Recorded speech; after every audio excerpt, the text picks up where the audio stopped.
जीवन में आचार्य भवन करे हैं। वृक्ष बहुत बड़ा, विश्व का सबसे बड़ा वृक्ष है।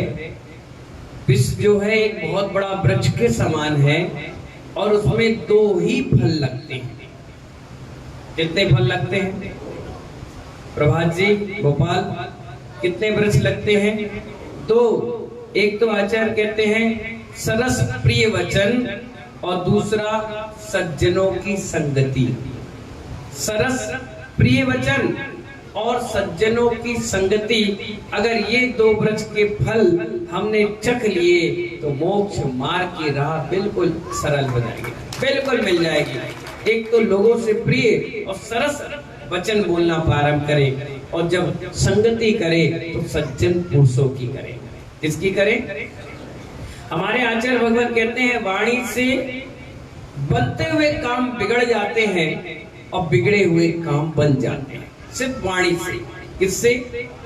दुकानदार कितना मीठा बोलता है तो आदमी 100 की चीज 200 में ले आता है, और कबाड़ी वाला कर्कश वाणी में कहता है तो 1000 की चीज 5 में बिक जाती है, 20 में बिक जाती है, 25 में बिक जाती है। तो वाणी का अपने आप में एक प्रभाव होता है। हमारे आचार्य कहते हैं वाणी एक तरह का विजिटिंग कार्ड है। किसके तरह कार्ड है नरेश जी? मैनपुरी विजिटिंग कार्ड है। वो आमंत्रण देता है, आप कितने अच्छे से बोलते हैं, कितना मीठा बोलते हैं, और मालूम है हर व्यक्ति का व्यवहार वाणी से पता चल जाता है। किससे पता चल जाता है?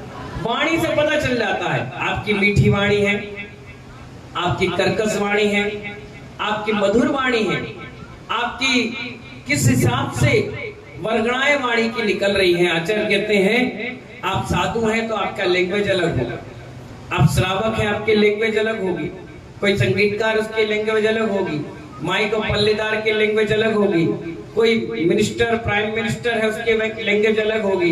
एक बार हम लोग झांसी में पढ़ाई कर रहे थे, इंग्लिश की कोचिंग। क्या कर रहे थे? हमें शौक उठा, हमने 10th में इंग्लिश पढ़ी थी, उसके बाद पढ़ी नहीं, तो हमने सोचा जब दिल्ली जा रहे हैं तो कम से कम इंग्लिश पढ़ के जाएं।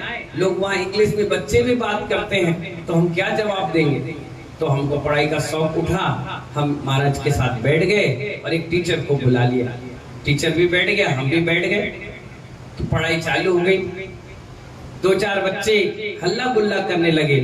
अब नई नई इंग्लिश पढ़ी थी तो हमने कहने लगा कीप साइलेंट। जो पढ़ाने वाला टीचर था वो देखकर हंसने लगा, बोला छलक जी महाराज आपने क्या बोला? मैंने कहा गलत बोला मैंने। बोले नहीं, आपने बोला तो सही है लेकिन गलत जगह पर बोला। मैंने कहा अरे कीप साइलेंट सही तो कहा, शांत रहे। बोले नहीं, अगर ये ग्रस्त चिल्लाए कीप साइलेंट तो चल सकता है, आप नहीं बोलोगे। तो मैंने कहा क्या बोलूं? बोलो प्लीज डोंट डिस्कस। मैंने कहा इससे क्या होगा? बोले आप बोल कर देखो। मैंने कहा बच्चों प्लीज डोंट डिस्कस। ठीक है महाराज जी, और चले गए। और पहले आपने क्या बोला? मैंने कीप साइलेंट। एक भी माना? नहीं, क्योंकि उनकी लैंग्वेज है, वो अपनी लैंग्वेज समझ सकते हैं। आपकी बड़ी लैंग्वेज है, आप जिस पद पर बैठे हैं वो भाषा आपको शोभनी नहीं देती। मैंने कहा वाह क्या बात है। उस दिन से हमने कीप साइलेंट भूल गए। हम कहते हैं माता जी कृपया बातें ना करें, प्लीज डोंट डिस्कस। आदमी बोला वाह नहीं महाराज ने कहा अब नहीं बात करेंगे। अब क्यों करेंगे? अब हमने वो भी छोड़ दिया। अब जो बात करता है मैं कहता हूँ लोकेश भाई, मतलब आप बात कर रहे थे तो हमने धीरे से नाम ले लिया। आप समझ जाओ कि हमने आपका नाम लिया यानी आपने बात की है। आपका मन कहीं ना कहीं भटक रहा। हमने कहा राजू भाई, मतलब आप कहीं ना कहीं आपका मन भटक रहा था। हमने और स्टैंडर्ड बढ़ा लिया अपना। किसी को डांटो या फटकारो या कुछ बोलने से अच्छा है प्यार से नाम ले लो। और भाई गौरव भाई, हाँ मतलब आपका ध्यान हमारे ऊपर है, खुशबू पर नहीं है। हमने कहा हाँ भाई खुशबू जी, तो समझ जाओ हाँ आपका गौरव पर नहीं है। हाँ भाई धर्मचंद जी, हाँ बिल्कुल समझ जाओ स्ट्रिक्टली कि आपका मन हमारे ऊपर है और कहीं नहीं। ये बात करने के तरकीब है, राज है गुरुओं के। गुरु जी कह रहे हाँ भाई वैसन सागर जी समझ जाओ कि कहीं ना कहीं हमसे गलती हो रही है, स्टैंड हो जाओ, बिल्कुल सतर्क हो जाओ कि महाराज जी की नजर विनोद जी हम पर है। किस पर है? और कई बार मैं वैसे भी ले लेता हूँ, तुम सोचो नहीं सही बात कर रहे तभी लेते, नहीं हमारी बात को कोई पकड़े नहीं, है ना। तो आचार्य कहते हैं कि कोई धूर्त होगा, कोई होशियार होगा, कोई छली कपटी होगा, कोई व्यापारी होगा, कोई बड़ा काउंसलर होगा, हर व्यक्ति की अपनी अपनी भाषा शैली होती है, वो हर तरीके से करता है। डांटना होगा तो डांट की, और प्रेम की हो तो प्रेम की, पुचकार की, दुलार की। आप बताइए राजस्थान में कितने प्यार से गालियां देते हैं, कितने प्यार से। रामजी लाल जी कभी राजस्थान जाओ तो आपको पता चले लोग बड़े प्यार से क्या कहते हैं, मैं अपने चरण पादुका आपके सर पर रख दूंगा।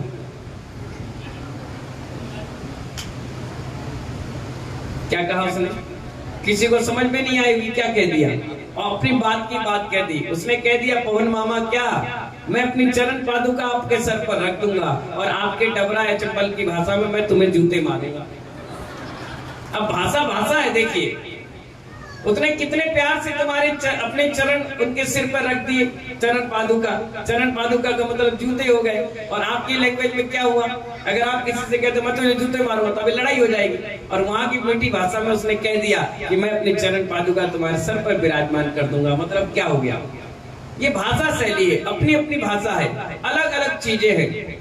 आप कभी छत्तीसगढ़ में जाओगे और भीड़ हो जाएगी तो हमें कहना पड़ेगा हाय मन टोटो। क्या कहा? यानी दूर से दर्शन करो, क्या से दर्शन करो। और जैसे आपको बुलाना होता ना इधर आ, तो वहां कहा जाता है ए बटेया मतलब इधर आओ। तो भाषा है, प्यार की भाषा है। अपने हर 1.5-2 किलोमीटर में, 18 किलोमीटर में, 12 किलोमीटर में भाषा और पानी दोनों चेंज होता है। तो आचार्य यही बता रहे हैं कि बोली थर्मामीटर की उपमा दी गई है। क्या की थर्मामीटर की उपमा दी गई है। आचार्य बोलते हैं बोली से मनुष्य की पहचान होती है। किसकी पहचान होती है? मनुष्य की पहचान होती है। कुछ कहते हैं आदमी के काले मन होते हैं। क्या कहते हैं लोग? आदमी बहुत काले मन का है। क्या किसी ने ऑपरेशन करके देखा गोरा या काला? लोग कहने में आता है कि काले मन का व्यक्ति है। हमारे आचार्य कहते हैं इससे बचकर रहना। क्या कहते हो आप लोग? एक काले मन का व्यक्ति है, इससे बचकर रहना। किसी भी व्यक्ति ने ऑपरेशन करके नहीं देखा कि इसका मन या माइंड काला है कि गोरा है, क्योंकि आचार्य कहते हैं बोली व्यवहार का थर्मामीटर है। आप किसी व्यक्ति को अंदाज से पकड़ सकते हैं। किससे पकड़ सकते हैं? अंदाज से। बहुत बड़ी घटना घट गई, काल्पनिक घटना है लेकिन घटना बोली से जुड़ी हुई है। एक ब्राह्मण पूजा पाठ करके पैसे कमाते थे, तो 2-4 महीने से उनकी कमाई धमाई नहीं हुई। पत्नी खूब लड़ने लगी, परेशान होने लगी, कहने लगी कि बच्ची जवान है, तुम इसके बारे में नहीं सोचते हो, बस अपने काम में लगे रहते हो। कुछ पैसे कमाओ तो अपनी जवान लड़की शादी ब्याह करें, व्यवस्था बनाए। रोज रोज लड़ाई झगड़ा होता था। तो एक दिन वो जंगल पे चला गया, और जब जंगल में गया तो वहाँ एक शेर था, बहुत खूंखार शेर था। तो शेर को आकर के आप अगर देख ले तो आप डर के मारे भाग जाओ, लेकिन वो ब्राह्मण जो था वो खड़ा रहा। शेर उसके पास गुर्राता हुआ आया, लेकिन वो 1 मिनट भी नहीं डरा। और शेर कहने लगा क्यों तुम मुझको देख के डरते नहीं हो? बोले काय के लिए डर? एक काम करो, मैं बहुत परेशान हो गया, तो मुझे खाओ पियो निपटाओ, किस्सा खत्म करो। शेर बोला अरे मुझे देख करके सब भाग जाते हैं, बेहोश हो जाते हैं, 1 नंबर 2 नंबर हो जाती है, तू कह रहा मुझे खा लो। एक बात बताओ, क्या बात होगी? घर परिवार सब कुशल मंगल है, इस जंगल में क्यों पड़े हो? कहने लगा देखो भाई, मेरी बिटिया जवान है, उनकी शादी ब्याह करना है। हम ब्राह्मण हैं, हमारे पास थोड़ा बहुत दान दक्षिणा आता है, उससे हम काम चलाते हैं। और पत्नी कह रही कुछ हो नहीं पा रहा, तो आज मूड खराब हो गया, तो हमने सोचा तुम हमें खाओ पियो और काम हमारा फ्री करो। उन्होंने कहा क्या चाहिए तुम्हें बताओ। उन्होंने कहा कुछ गहने पैसे रुपये मिल जाए तो हमारा काम चल जाए। अब तुम शेर हो, तुम्हारे पास क्या धरा? बोले सुनो, गुफा में जाओ, जो चाहिए वो मिल जाएगा। अच्छा, वो गुफा में मुझे मारेगा तू? नहीं नहीं, तू जाके देख भैया। वो गया तो वहाँ बहुत सारे गहने पड़े थे। वो लौट कर आया, बोले इतने सारे गहने? बोले हाँ, इस जंगल में जो भी आता है मैं उसको मार के खाता हूँ, तो बचे हुए गहने क्या करें, तो ला करके इकट्ठे रख देता हूँ। अच्छा, तो ये किसके लिए है? बोले तुझे चाहिए क्या? हाँ। ब्राह्मण के मन में लालच आ गया, उसने कहा ले जा जितने चाहिए। ढेरों रखे थे, हजारों लोग को खा गया था। तो उसने लिया, जितना वो झोली बोली में भरना सकता उतना भरा और जाने लगा। बोले मेरी बिटिया की कसम है तुम्हें, उसकी शादी में तुम आना। उसने कहा सुनो, मैं कैसे आऊंगा? बोले आ जाओ, कोई कुछ नहीं बोलेगा तुम्हें। ठीक है भाई। अब सुनिए वाणी का घाव कितना गहरा होता है। उसने निमंत्रण देके चला गया। अब शेर भी तैयार कि अब तो मुझे खाना पीना मिलेगा, बढ़िया व्यवस्था मिलेगी, अभी तक मैं मार के खाता था, बनी बनाई व्यवस्था मिलेगी। चलो, अब बिटिया की शादी का निमंत्रण कार्ड पहुंच गया, आमंत्रण चला गया शेर को। शेर भी पंडाल में डब से कूदा, सारा पंडाल खाली, सब भाग खड़े हुए। जैसे पंडित जी निकले अंदर से, अरे कहाँ भाग रहे हो? बोले जंगल से शेर आ गया, आदमखोर शेर आ गया भैया, चलो भागो भागो। अरे अरे ये शेर नहीं है। तो बोले क्या है? ये हमारे यहाँ का डॉग है। शेर बोला ए, हम तुम्हारी पार्टी में आ गए तो तुम हमें कुत्ता समझ रहे हो? अच्छा क्या? बोले बैठ जा, खाना खा जा। भी नहीं खाना खाया, चुपचाप चला गया। अब ब्राह्मण तो ब्राह्मण था, उसके अंदर फिर लालच आ गया। वो फिर जंगल में कूद पड़ा। शेर को देखा, शेर ने बोला आज तुझे नहीं छोड़ेंगे, तूने उस दिन हमारी बहुत बड़ी बेइज्जती करी। जैसे बुलाया वो डरे नहीं, वो काय के लिए डरे? ब्राह्मण खड़ा रहा। बोले क्या कर रहे हो? बोले मुझे खाने आ रहे हो क्या? बोले देखो अभी अभी मैंने अपनी बिटिया की शादी करी, तुमने हेल्प की, अब उसके बच्चे होने वाले हैं। क्या होने वाले? बच्चे होने वाले हैं। मेरे पास कुछ नहीं, मैं इसलिए तुम्हारे पास आया हूँ कि तुम मुझे कुछ व्यवस्था बना दो। बोले सुनो ब्राह्मण, चुपचाप यहाँ से भाग जाओ। बोले क्यों? बोले देखो तुमने इतना बड़ा घाव दिया है मुझे, वो जिंदगी भर मैं नहीं भूल सकता। बोले क्या? मैंने तुम्हें मारा पीटा, क्या किया? बोले तुमने इतनी बड़ी बेइज्जती करी इतनी बड़ी सभा में कि तुमने एक शेर को क्या बना दिया?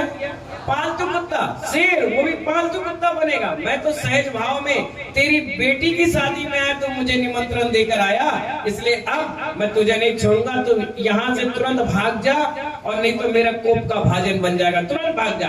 ब्राह्मण ने देखा कि भैया शेर तो टमटमा गया है, अपन निकल लो, इसी में बधाई है। वो निकल कर भाग गया। महानुभाव कहीं आपके साथ भी ऐसा होता है? कई सहज रूप से ऐसे व्यक्ति आपकी हेल्प करते हैं, मदद करते हैं, और कभी कभी ऐसा होता है कि हम अपनी वाणी से ऐसा खराब बोल देते हैं उनको कि उनको यहाँ बात लग जाती है। आप सोचते हो व्यक्ति आया क्यों नहीं, वो व्यक्ति हमसे बोल क्यों नहीं रहा, वो व्यक्ति हमसे मिल क्यों नहीं रहा? कहीं ना कहीं हमारी वाणी में ऐसी कोई बात आ गई है जो मिश्री की जगह जहर घोल रही है, कहीं ना कहीं। अब आप देखिए, घर में दो देवरानी जेठानी हो, कुछ बात हो जाए तो सबसे पहले वो बोलना बंद कर देता है। जबकि आचार्य महाराज कहते हैं सुलह का रास्ता होता है बोलना। जब सुलह के रास्ते ही तुमने बंद कर दिए, अब सुलह हो कहां से? कहां से होगी? आपने दरवाजे ही बंद कर दिए, आदमी आए कहां से? चोरी की भांति आए तो तुम चोर, तोड़ कर आए तो दादागिरी, और ऐसी आ जाए तो तुम उसकी इज्जत नहीं करो। तो इसीलिए कहा गया सबसे पहले सुलह का रास्ता खोलो, यानी बोलना चालू करो। बोलते रहोगे, लड़ोगे, झगड़ोगे, पिटोगे, पिटाओगे, जो भी होगा, लेकिन पैर की गांठ तो खुली रहेगी। इसलिए आचार्य कहते हैं, वो शेर भी हमको बहुत अच्छी शिक्षा देकर गया कि सहज ज्यादा बनना भी कठिन है। इसलिए वाणी बहुत सोच समझकर बोलना चाहिए। इसलिए आचार्य कहते हैं तोल मोल के बोल। क्या कहते हैं? तोल मोल के बोल। और कभी कभी तो महानुभाव देखा दिखाया भी क्या होता है? धोखा होता है। क्या होता है? देखा दिखाया धोखा होता है, और आप तो सुने सुनाए पर विश्वास कर लेते हो। किसी ने कुछ कही नहीं है, तुमने विश्वास कर लिया। अभी एक व्यक्ति कह रहा था कि महाराज श्री उसने ऐसा कहा। मैंने कहा तुमने सुना क्या?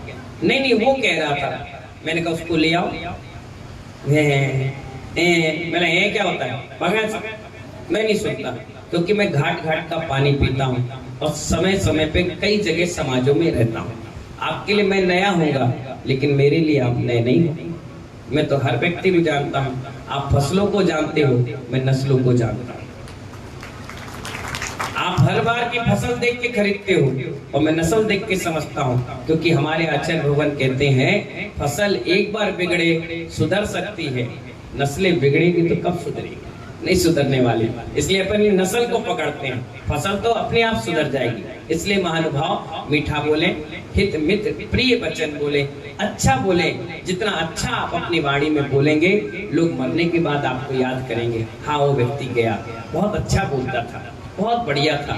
और अगर कर्कश बोलोगे, लोग कहेंगे आदमी तो बहुत बढ़िया था, बोली का खराब था, जब भी बोलता था बेकार बोलता था, सही समय पर नहीं बोलता था, क्या बोलना है ये सोच कर नहीं बोलता था। और उसके बोली से ही हमारे घर परिवार में दरार पड़ गई, हमारी समाज में दरार पड़ गई। ये बोली का ही तो काम है जो आप इतनी दूर से यहाँ बैठकर आ रहे हो सुनने के लिए।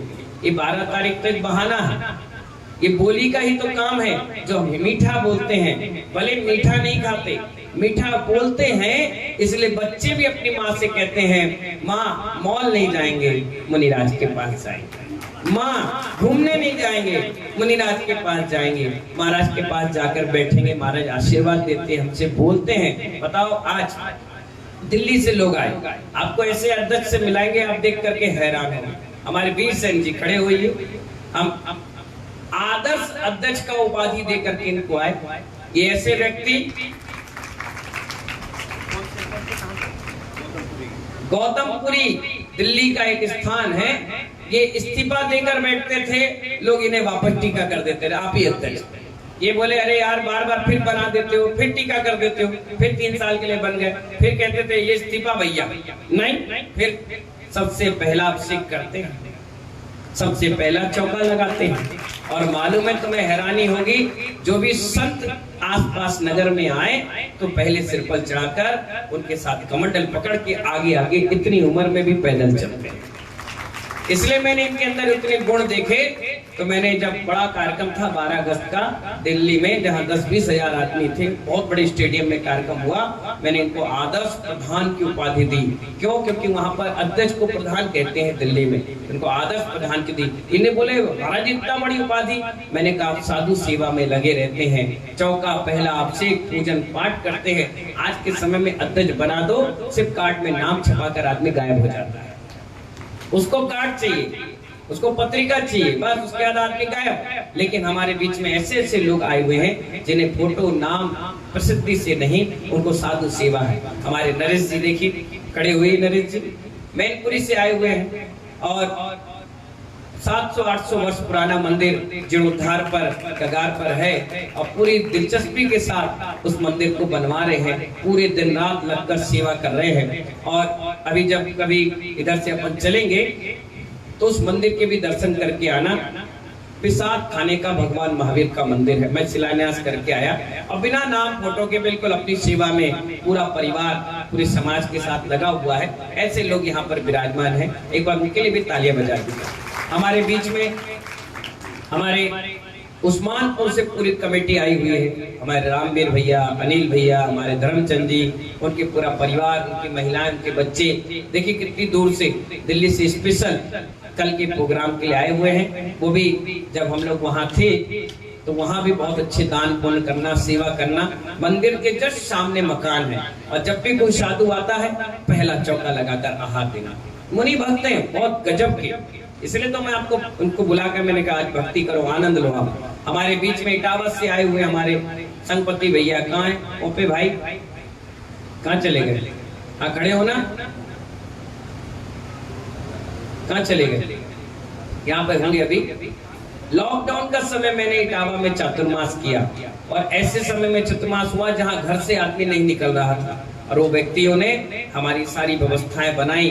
पूरे मंदिर 10-11 मंदिर है, सारे मंदिर मुझे ले गए, कार्यक्रम बनाया, सारी व्यवस्थाएं बनाई। ऐसे इटावा से लोग आए हुए हैं, आपके टीकमगढ़ गुना से लोग आए हुए हैं, प्रयागराज इलाहाबाद से लोग आए हुए हैं और भी जगह जगह से लोग आज यहाँ पर कार्यक्रम में आए हैं। हमारे गौरव भाई और हमारी खुशबू जी, बताइए कितनी अच्छी सरस्वती बैठी। मैं कमरे के अंदर गया, मैंने दीपक से कहा हर बार खुशबू आ जाती है, इस बार खुशबू नहीं आई, क्या बात है? और बेचारे शुक्ला जी को फोन किया, भैया खुशबू जी नहीं आई, गौरव भैया नहीं आए, बोले कमरे के बाहर ही खड़े। मैंने कहा हमने दरवाजा खोला, मैंने कहा तुम हमारी आवाज सुन ली थे क्या? कह रही नहीं महाराज जी हम तो खड़े ही थे। मैंने कहा अरे सरस्वती ऐसी बैठी जिसे याद किया वो सामने हाजिर हो गया। ऐसे हमारे कई भक्त आज आ रहे हैं और कल भी सब लोग आएंगे। सभी का आतिथ्य स्वीकार करना और सभी का बहुमान सम्मान करना। बहुत सारे लोग आएंगे। मेरा सभी को हमारे भोपाल से प्रभात जी और उनकी धर्मपत्नी श्रीमती रश्मि जी आई हुई है जैन नगर से, लाल घाटी से। जब कभी ये पूजा करें अष्टद्रव से तब आप इनकी पूजा देखना, आप सब लोग हैरान हो जाओगे, इतनी सुंदर वो पूजा करती हैं। जब मैं भोपाल गया इनके चौके पे आहार करने तो एक एक द्रव थाल में सजा सजा कर, मैंने कहा भी कि ये क्या कर रही हो, इतनी बड़ी टेबल कुर्सी लगाकर। कहने लगी महाराज श्री पहली बार दिगंबर संत हमारे घर पे आहार करने आते हैं, अगर इनकी पूजा भी ढंग से ना करें तो बेकार है। और बढ़िया जैसे पुष्प भी चढ़ाती थी, इतनी बड़ी थाल में पूरा पुष्प चढ़ा दिया, पूरी अक्षत चढ़ा दी, पूरी नैवेद्य चढ़ा दिया। एक लड़का टोका भी थोड़ा थोड़ा चढ़ा लो, बोले अच्छे चढ़ाएंगे, क्यों नहीं चढ़ाएंगे, ये द्रव्य क्या बचा के घर में रखेंगे, अच्छे से पूजा करेंगे। और इनकी पूजा देख करके पूरे भोपाल में जितने लोग पूजा करने लगे वो सब इनकी जैसी पूजा चालू कर दी। बहुत अच्छी तरीके से करती है, बहुत अच्छी मुनि भक्त भी हैं।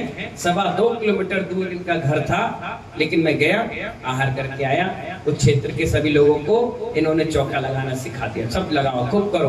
और हमारी सबसे पहले स्टूडेंट थी, पढ़ती भी थी। और अभी मालूम है लाइव टेलीकास्ट जाता है पेज के नाम से, तो कई काव्य इनके छूट गए तो वहां बैठे बैठे पढ़ते रहते हैं और देखते रहते हैं और खुश होते रहते हैं कि चलो हम पढ़ नहीं पाए तो भोपाल में बैठकर पढ़ रही है। सोचिए पढ़ने वाले के लिए कहाँ कहाँ जगह स्थान आदमी ढूंढ लेता है। तो ऐसे भक्तगण आज हमारे बीच में आए हैं, सभी के लिए मेरा बहुत बहुत आशीर्वाद। समय मिला तो हम सब लोग फिर मिलेंगे। जब तक के लिए जय बोले महावीर भगवान की।